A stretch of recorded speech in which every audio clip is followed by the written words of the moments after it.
You've had it happen to you before, right? You're walking down a street, there are a number of restaurants on the street, you don't know any of the restaurants, but one of them has a lot more people in it than the others, and you feel the draw to go to that restaurant. That draw is called social proof. As humans, we just don't have a lot of time to do a lot of thinking, so we've got a number of shortcuts.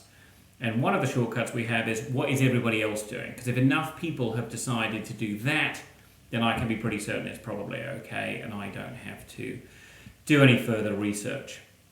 The same is true when you're doing copywriting and you're trying to persuade people to do what it is that you want them to do. Social proof is a huge shortcut in their decision-making process. So common ways that we use social proof now are, look at all these Google reviews I've got, look at these Facebook reviews, people like what I'm doing, TripAdvisor, how many people like me on Facebook, and those sorts of things.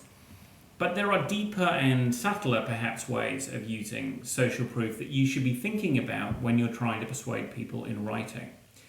This weekend, for instance, we wrote a presentation for a property developer who had units to sell in a suburb in Sydney. And if you're a property developer, potentially, without being rude, you come from a low trust background. You know, property developers probably aren't renowned for being the most trustworthy exponents. People expect them to, perhaps bend the truth a little bit.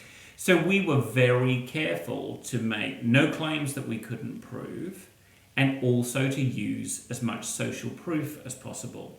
So, for instance, the development in question, 60% of it is already sold. So there you've got some extremely strong social proof. I'm trying to sell you a unit in this development, 60% of them are already sold. So a lot of people have already decided this is a good investment. The other thing that we were able to do in this presentation was prove using data from Australia Post, so a trusted third-party source, to show that in this particular suburb, people were choosing to move into it from surrounding suburbs.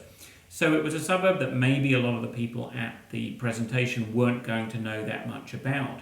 So here was a really strong signal. People who do know something about this suburb, people who live in the surrounding suburbs, places only 8 or 12 minutes away, are choosing to move here. So what is it they know that you don't know? It was an incredibly powerful use of social proof. What are other people doing? What do they know that you don't know?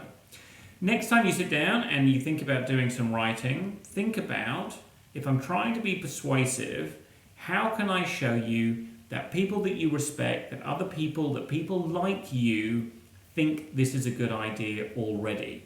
You'll find that that is going to help you with your writing get the persuasiveness level right up.